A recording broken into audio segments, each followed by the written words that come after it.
Assalamualaikum warahmatullahi wabarakatuh. Bismillahirrahmanirrahim.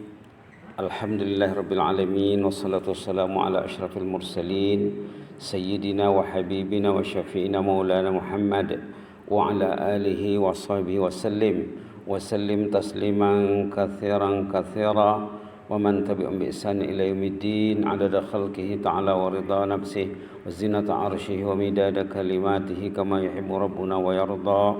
Subhanaka la ilma lana illa ma 'allamtana innaka antal alimul hakim. Subhanaka la ilma lana illa ma 'allamtana innaka antal alimul hakim. Subhanaka la ilma lana illa ma 'allamtana innaka antal alimul hakim.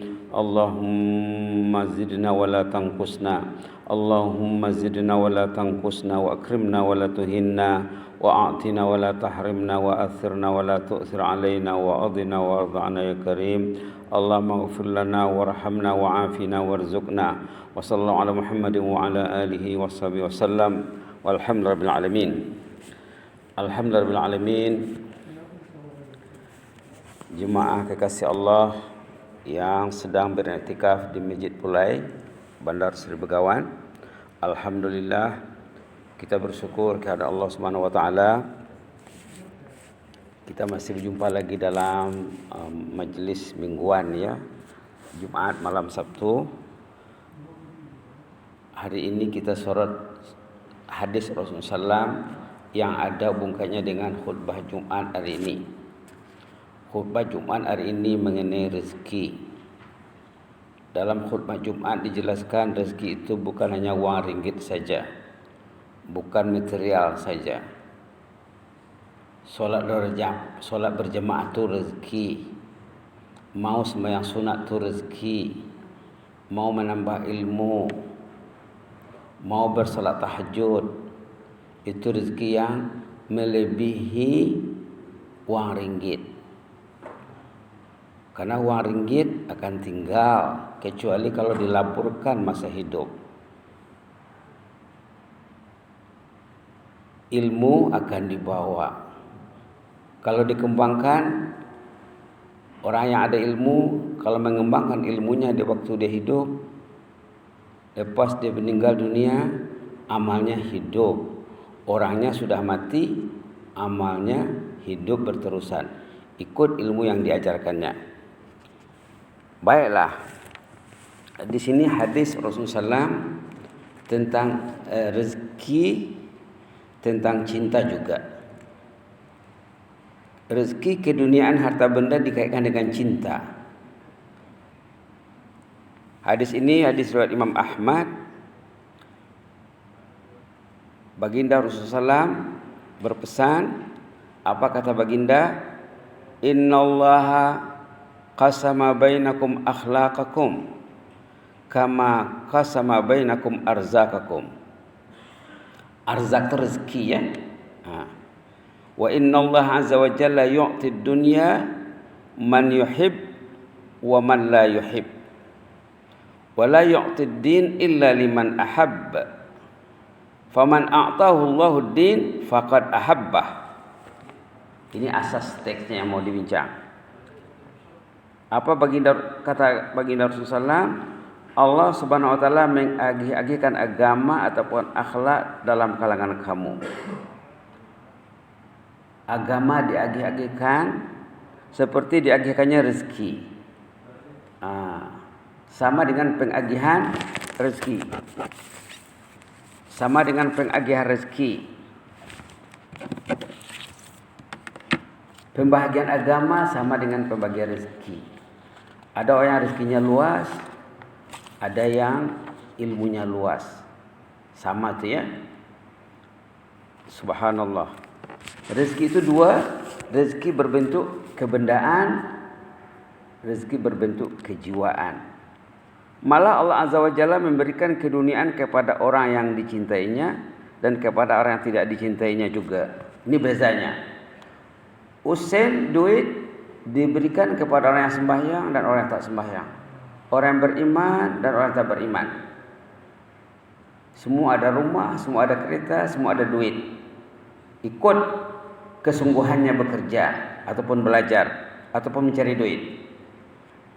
Namun Allah memberikan agama hanya kepada mukmin yang dicintainya sahaja. Kalau dilihat bab agama bukan semua orang ampit. Duit semua orang dapat, walaupun pendapatannya tidak sama. Tapi kalau agama katanya bukan semua orang yang dapat. Kita lihat yang cetak tebal itu ya bold. Namun Allah memberikan agama hanya kepada mukmin yang dicintainya sahaja. Yang dipanggil ke masjid bukan semua orang. Dipanggil semua orang, tapi yang menyahut panggilan tidak semuanya. Yang menyahut sembahyang subuh, as-salatu khairum minan naum, tidak semua. Siapa yang diberi Allah agama, niscaya Allah mencintainya. Subhanallah. Subhanallah, orang beriman perlu merasa dirinya dicintai Allah. Kita berbuat taat kepada Allah, kita perlu menikmati manisnya cinta Allah. Kita mencintai Allah betul, Allah juga mencintai hambanya. Subhanallah. Jadi kalau bab agama dan bab duit ini boleh kita buat beberapa kategori manusia. Dalam medis ini tak ada, tapi boleh dibuat. Pertama, orang dikasih dunia, dikasih usen, dikasih agama. Itu yang terbaik. Ada dalam hadis lain mengatakan, ada orang diberi ilmu, diberi duit, diberi keduniaan, lalu harta benda yang diberikan Allah diinfakkannya. Dalam khutbah Jumat tadi disebut salah satu sumber rezeki yang luas membelanjakan harta yang diberikan Allah. Salah satu punca rezeki bersedekah. Ada ayat dalam Quran ya. Tadi masa tazkirah disolihin ada disebut. Janji Allah dalam Quran, siapa yang berinfak, Allah akan gantikan rezekinya. Halaman 432 ayat 39 surah Saba. Surah Saba. Bahwa berinfak, bersedekah merupakan punca rezeki datang.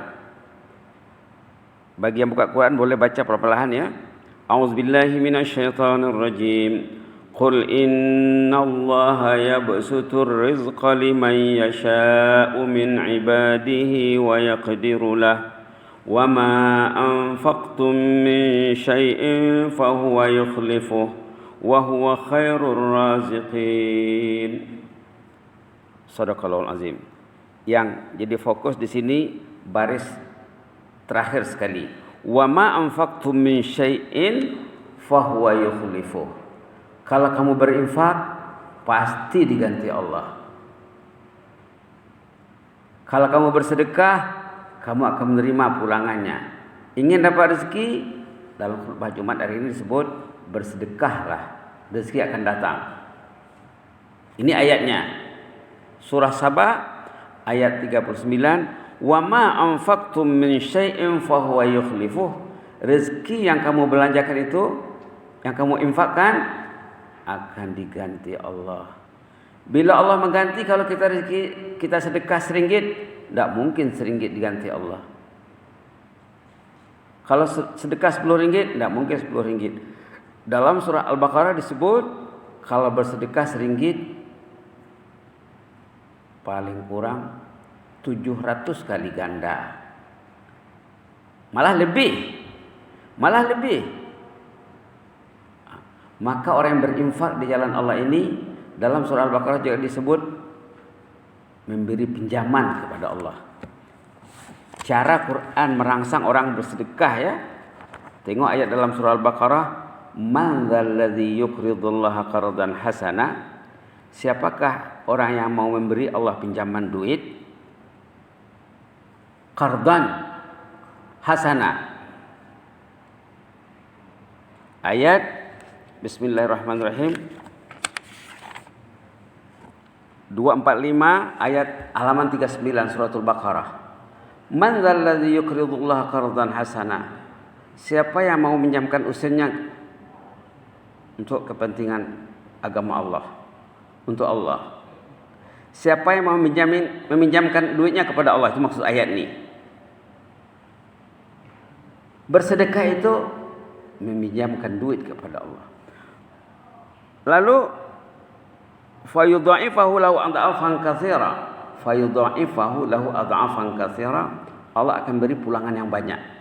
Di sini tak dihadkan. Di sini tidak dihadkan berapa pulangannya. Nah, sahabat Nabi zaman dulu hebat respon mereka kepada ayat Quran. Ada di antaranya tercatat dalam sejarah, dalam tafsir, sahabat Nabi bila dengar ayat ini, man dzalladzi yuqridullaha qardan hasana. Siapa yang mau memberi Allah pinjaman duit, pinjaman yang baik tanpa bunga, itu maksudnya ya.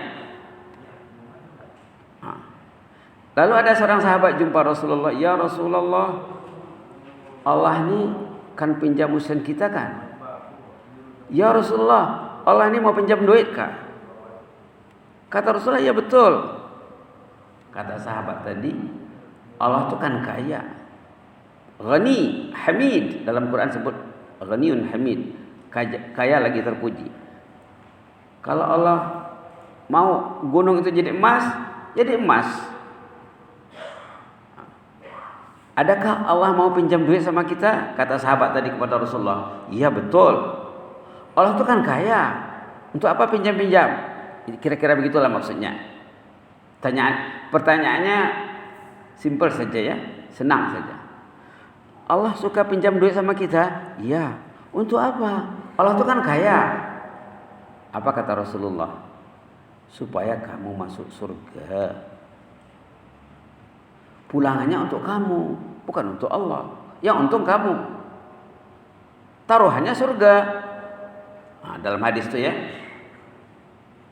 Lalu sahabat Nabi, sahabat Rasulullah SAW namanya Abu Dahdah namanya ya. Abu Ad-Dahdah, bukan dadah ya. Ad-Dahdah. Namanya Abu Dahdah. Kalau begitu katanya, saya ada dua kebun. Saya ada dua kebun, kedua-duanya untuk Allah. Tidak ada tinggal. Saya ada kebun kurma milik saya, kedua-duanya fi sabilillah. Hebat sahabat Nabi ya. Hebat sahabat Nabi. Iman mereka levelnya tinggi ya. Bila cakap fi sabilillah, cepat. Jannah, cepat. Orang dulu jannah siang malam difikirkannya. An-nar siang malam membimbangkan kehidupan orang dulu. Kenapa? Karena orang dulu tidak lekang dengan Al-Quran.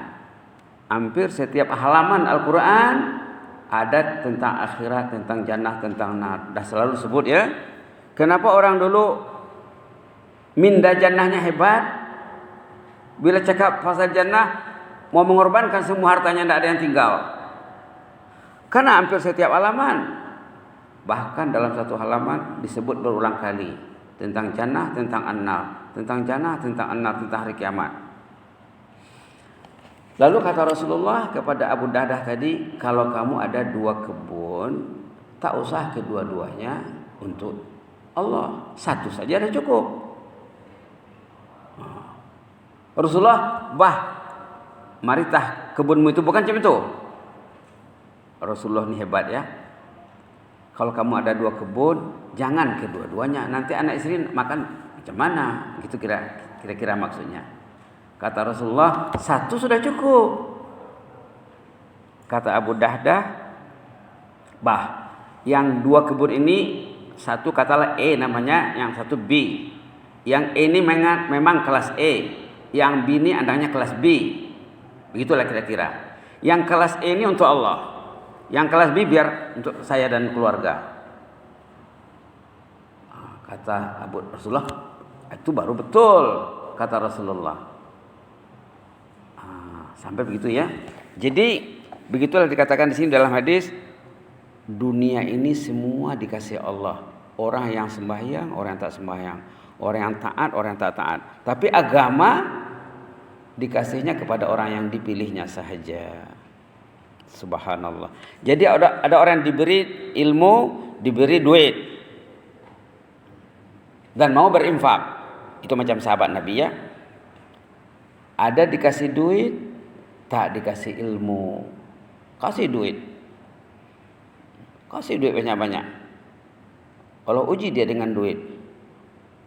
Ada orang yang tidak dikasih duit, dikasih ilmu. Subhanallah. Ilmu ada, duit setakat fardu ain saja. Untuk keperluan hidup yang asas saja.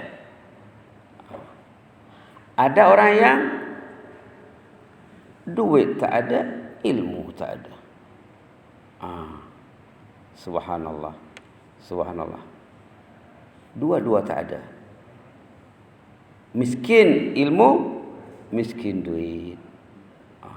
Subhanallah. Jadi dalam hadis ini dicakap, namun Allah memberikan agama hanya kepada mukmin yang dicintainya saja. Siapa diberi Allah agama, itulah orang yang dicintai Allah. Duit bukan ukuran. Rumah bukan ukuran. Kereta bukan ukuran. Kereta dibawa ke masjid, itu jadi ukuran. Rumah mau bertahajud di dalam, itu ukuran. Rumah mau baca Quran di dalam, itu standar tuh. Tapi kalau di rumah besar, rumah mahal, tidak ada orang mengaji di dalam, kata Rasulullah, rumah yang kosong dari orang yang berzikir, itu statusnya macam kubur. Dalam hadis Nabi. Dalam hadis Nabi ya, SAW. Baiklah. Demi Allah, kata Rasulullah, yang diriku dalam kekuasaannya, kita teruskan menyimak hadisnya ya. Seorang hamba tidak dikatakan Islam sehingga hati dan lidahnya terselamat. Nak mengukur Islam itu dari lidah. Nak tahu Islam orang tuh tengok apa dia cakap. Kalau percakapannya selamat, itulah satu tanda utama membuktikan orang itu Islam. Iman pula macam mana? Si hamba tidak dianggap mukmin sehingga jiran tetangganya tentram, aman, tidak disusahkannya. Iman diukur melalui kehidupan berjiran. Kalau jirannya selesa, itulah mukmin yang baik, kata Rasulullah sallallahu alaihi wasallam. Dalam hadis lain, Rasulullah pernah bersumpah ya. Rasulullah bersumpah 3 kali, wallahi la yu'min. Demi Allah, orang itu tidak beriman. Sekali. Kemudian kali kedua, wallahi la yu'min. 2 kali. Kali ketiga, wallahi la yu'min. Sahabat tercengang-sulnya, Pak. Siapakah yang tidak beriman itu? Kata Rasulullah, orang yang selalu mengganggu tetangganya. Tetangga tidak selesai dengan dia. Subhanallah. Ada cerita orang soleh dulu ya. Orang soleh dulu unik-unik ceritanya. Orang soleh dulu ada 2 orang berjiran, dua-dua sama-sama soleh. Salah seorang di antara jiran tadi terpaksa menjual rumahnya pasal dia terdesak perlu duit. Lalu datanglah pembeli, bakal pembeli. Tengah-tengah runding dengan pembeli, datang jiran yang sebelah. Apakan? Nampaknya serius sangat bincang nih. Maaflah tuan, katanya. Saya terpaksa menjual rumah saya perlu duit, terdesak. Berapa harganya? 80.000. Duit dulu ya. 80.000. Ya, jangan tah jual. Ini duit 80.000, duit milikmu, rumah milikmu. Subhanallah. Bukan utang. Kamu jiran yang baik. Tak pernah mengecewakan saya. Selalu mengingatkan saya tentang sholat tahajud, tentang Quran, tentang agama. Subhanallah. Tidak jadi dijualnya rumahnya. Itu jiran yang baik ya. Subhanallah. Subhanallah. Dibayarnya kepada jiran yang nak menjual rumah itu nilai seharga rumah. Bukan utang. Subhanallah. Terjadi zaman dulu macam tu. Tanda hidup berjiran yang baik ya. Subhanallah. Si hamba yang tidak memperoleh hasil usaha yang haram, si hamba tidak memperoleh hasil usaha yang haram, lalu dibelanjakannya, itu adalah duit yang tidak diberkati. Niscaya ia tidak akan beroleh keberkatan. Kalau sumber yang haram itu yang tidak ada keberkatannya. Kalaupun disedekahkannya, sedekahnya tidak akan diterima. Kalau ditinggalkan untuk zuriat, itu haram, belanja mereka ke neraka, kata Rasulullah sallallahu alaihi wasallam. Allah Azza wa Jalla tidak akan menghapuskan keburukan dengan keburukan juga. Kalau terjadilah hubungan kejiranan kah, persaudaraan kah, persahabatan, keburukan tidak dihapus dengan keburukan. Malahan nak menghapus keburukan adalah dengan kebaikan. Ini salah satu sifat ahlul jannah nih ya. Boleh dilihat surah Ar-Ra'd. QS itu Quran ya. Quran surah 13 itu surah Ar-Ra'd ayat 22. Cantiknya sifat mukmin ahlul jannah. Tadi kita sudah lihat melalui jiran ya. Ini melalui pergaulan. Surah Ar-Ra'd halaman Bismillahirrahmanirrahim 252 ayat 22. Boleh dibaca ya. A'udzubillahi minasyaitonir rajim. والذين صبروا ابتغاء وجه ربهم وأقاموا الصلاة وأنفقوا مما رزقناهم سرا وعلانية ويدرؤون بالحسنة السيئة أولئك لهم عقبى الدار. Allahumma ja'alna minhum ya rabbal alamin. Ini sifat-sifat ahlul jannah. Dikatakan dalam ayat ini ahlul jannah itu mencegah kejahatan dengan kebaikan. Maka ada dalam hadis lain dikatakan, sambunglah hubungan orang yang ingin memutuskan silaturahim dengan kita, katanya. Orang tuh mau bergaduh, kita tak usah bergaduh, baik-baik saja, doakan dia. Kemudian berilah kepada orang yang tidak mau memberi, katanya. Orang tuh tak mau dikeluar duit, tak apa, kita keluar duit. Itu dalam hadis ya. Dan maafkanlah orang yang pernah menzalimi Anda. Ada dalam hadis 3 sifat utama ya. Menghubungkan silaturahim kepada orang yang ingin memutuskannya, paling kurang beri salam, paling kurang doakan dia. Tapi jangan kejahatan dibalas dengan kejahatan, itu bukan penyelesaian.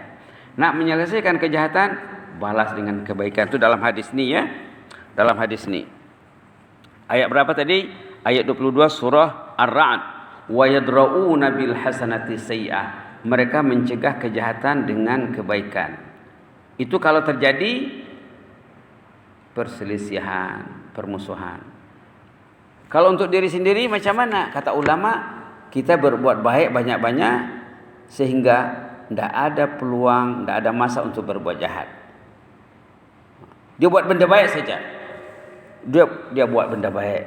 Lalu tidak ada masa untuk berbuat kejahatan. Baiklah, kejahatan sungguh tidak dapat menghapuskan kejahatan. Hadis riwayat Imam Ahmad ya. Di sini ada bonus doa yang diajar Allah kepada Rasulnya dalam hadis kudusi riwayat Imam Tirmizi. Kita buat namanya doa cinta. Ini menjelang Ramadan, patutlah kita baca ya. Nanti di bulan Ramadan dibaca banyak-banyak. Tinggal 2 bulan lebih sikit saja lagi kita akan masuk Ramadan. Doanya ada 9 benda di dalam. Doa cinta yang ada garis saja ya. As'aluka hubbaka wa hubba man yuhibbuk wa hubba amalin yuqarribu ila hubbik. Apa perlunya cinta? Menurut ulasan ulama, menurut keterangan ulama, cinta ini keperluan asas hati, qalb. Kata ulama, hati kita ini qalb ataupun qalbun kata orang ya, keperluan asasnya cinta. Keperluan asas hati itu cinta. Kenapa Allah memberikan hati? Yang sebagian ayat dikatakan qulub, ada yang mengatakan afidah, fuad. Kenapa Allah beri kita mata? Untuk membaca yang baik. Kenapa diberi telinga? Untuk mendengar yang baik. Kenapa diberi kaki? Untuk mengerjakan atau berjalan ke tempat yang baik. Kenapa diberi hati? Kata ulama, untuk mencintai Allah. Kenapa diberi hati? Untuk mencintai Allah. Hati yang kosong dari cinta Allah, hati itu belum terpenuhi keperluannya. Seperti jasad yang belum cukup makan minum, hati itu akan merana, hati itu akan sakit, malah ada disebut hati itu mati. Jadi untuk menjaga hati ini, antara lain selain kita berusaha, kita berdoa lah ya. Doa ini doa dari hadis kudusi, Allah yang mengajar nabinya berdoa. As'aluka hubbaka wa hubba man yuhibbuk wa hubba amalin yuqarribu ila hubbik. Dalam doa ini ada 3 cinta yang diminta. Cinta Allah, hubbaka, itu cinta Allah. Cinta orang yang mencintai Allah, hubba man yuhibbuk. Cinta sarana untuk kita mencintai Allah. Wa hubba amalin yuqarribu ila hubbik. Jadi 3 cinta ya. Cinta Allah, cinta orang yang mencintai Allah, kekasih Allah, cinta benda yang membuat kita cinta Allah. Cinta masjid, cinta Quran, cinta salat, cinta tahajud, cinta zikir, dan lain sebagainya. Dalam pada itu, doa cinta ini diawali dengan benda lain. Allahumma inni as'aluka fi'lal khairat. Ya Allah, aku memohon kepadamu akan mudah melakukan perbuatan baik. Kalau susah nak baca Quran, mintalah kepada Allah. Kalau tidak baca doa ini, paling kurang kita baca dalam bahasa sendiri. Ya Allah, macam mana saya ini masih susah baca Quran, ya Allah, tolonglah. Itu maksud doa ini. Berikutnya watarkal mungkarat, mudah meninggalkan segala yang mungkar.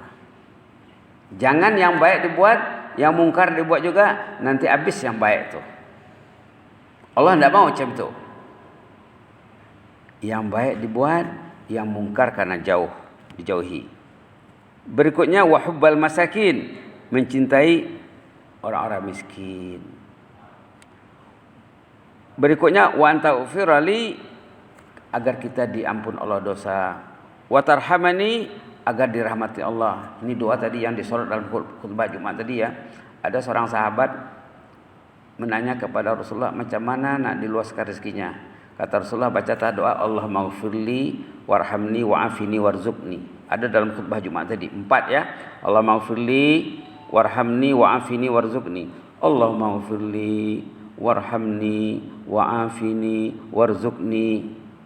4. Di sini minta keampunan wa anta ufirali, dan minta rahmat wa tarhamani. Ini sangat penting juga ini. Wa iza aratta fitnata qaumin fatawaffani ghaira maftun.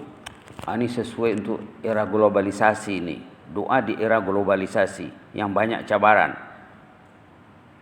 Jika engkau bermaksud mendatangkan bencana atau bala terhadap sesuatu kaum, bala, kebanjiran informasi yang tak elok.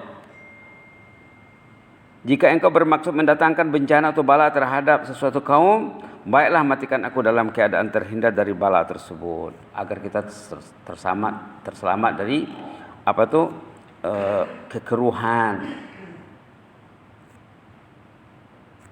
kekeruhan, kekusutan, penyakit yang banyak terdapat dalam sarana-sarana di era globalisasi ini. Ini doanya. Wa iza aradta fitnata qaumin fatawaffani ghaira maftunin.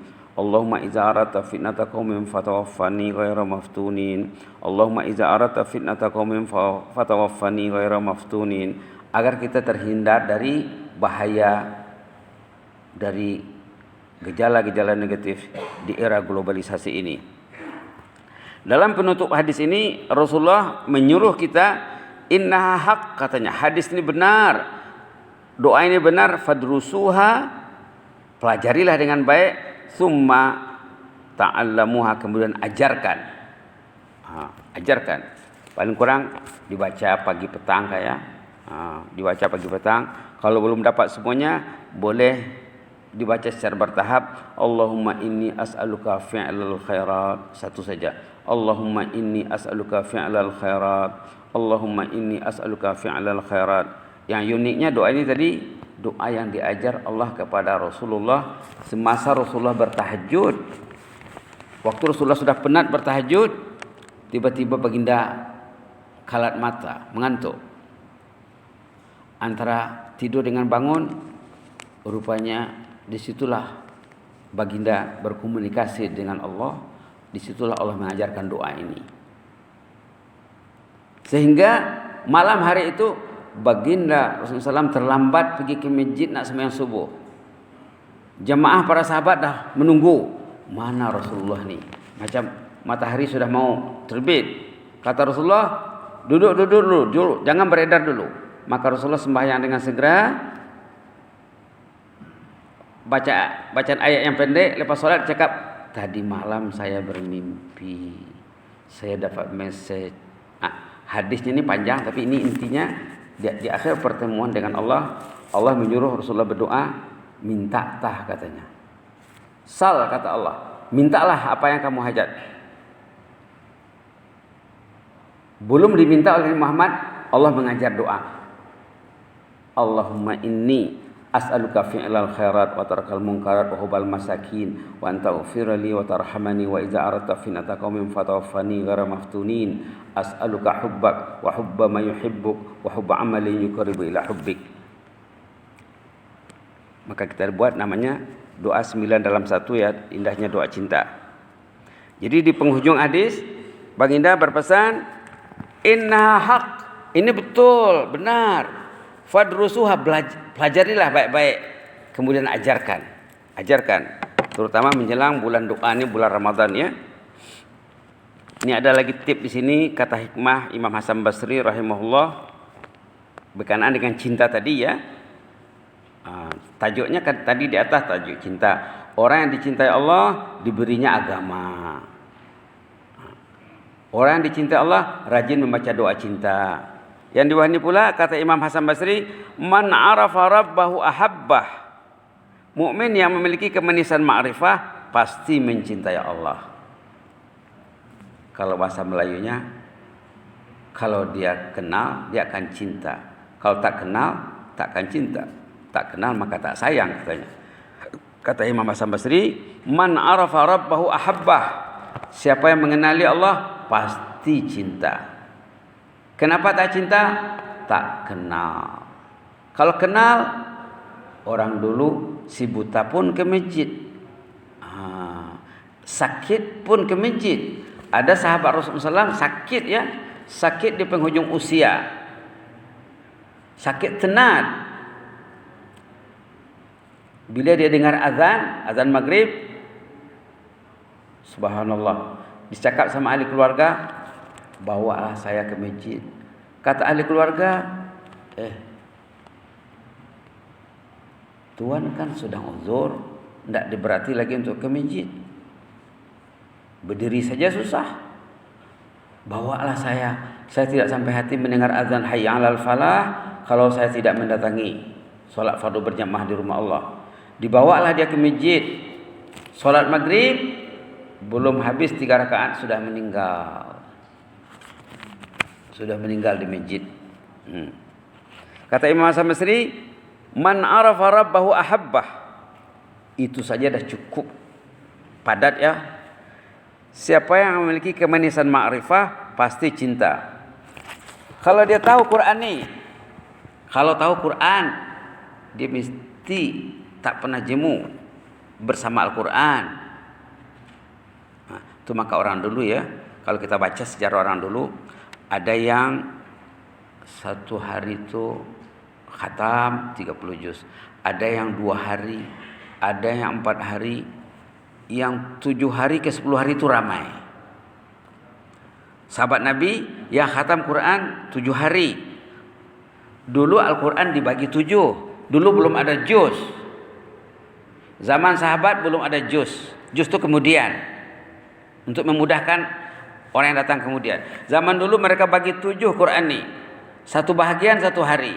7 hari 30 juz. Subhanallah. Ada juga yang 10 hari, yang 15 hari pun ada. Yang sebulan itu jarang. Yang sebulan dia khatam Quran jarang sekali. Kenapa? Karena sudah cinta. Sudah kenal dengan kalamullah. Kata ulama lagi, ulama-ulama yang cinta Al-Quran ini katanya apa?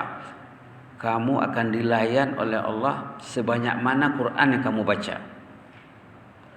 Kalau ingin dilayan Allah dengan baik, bacalah Quran dengan penghayatan, dengan perasaan cinta, bukan paksaan.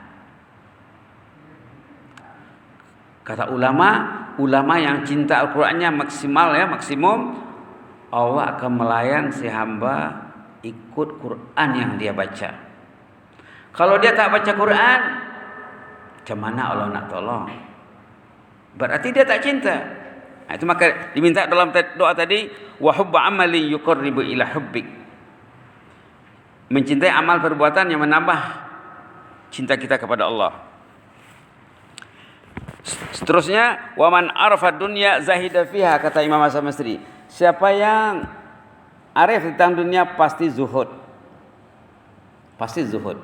Karena semakin banyak duitnya nanti semakin panjang pertanyaannya di sana. Menambah duit, menambah pertanyaan nanti di sana akan ditanya.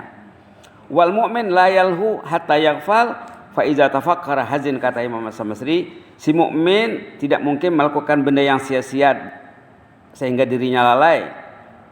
Kalau dia berpikir bernas, pasti sedih. Kalau orang itu berpikir dengan jernih, pasti sedih. Rumah akan tinggal, suami dengan istri akan berpisah, anak cucu akan tinggal, kereta tinggal, kampung halaman tinggal, nanti kembali kepada Allah. Sudah banyak orang yang kita antar ke tempat persinggahan terakhir di pekuburan. Besok lusa giliran kita pula. Jadi kalau kita pikir-pikir, katanya Imam Hasan Basri, kalau pikir-pikir orang itu akan sedih. Mudah-mudahan Allah beri kita rahmat ya. Dibaca doa ini, mudah-mudahan kita aminkan sama-sama. Allahumma inna nas'aluka fi'lal khairat. Allahumma inna nas'aluka fi'lal khairat wa tarkal munkarat wa hubbal masakin wa an taghfira lana wa tarhamana wa iza aradta fitnata qaumin fatawaffana ghaira maftunin. Nas'aluka hubbaka wa hubba man yuhibbuk wa hubba amalin yuqarribu ila hubbika ya mujibas sa'ilin wa ya akramal akramin. Subhana rabbika rabbil izzati amma yasifun wa salamun alal mursalin walhamdulillahirabbil alamin. Taqabbalallahu minkum.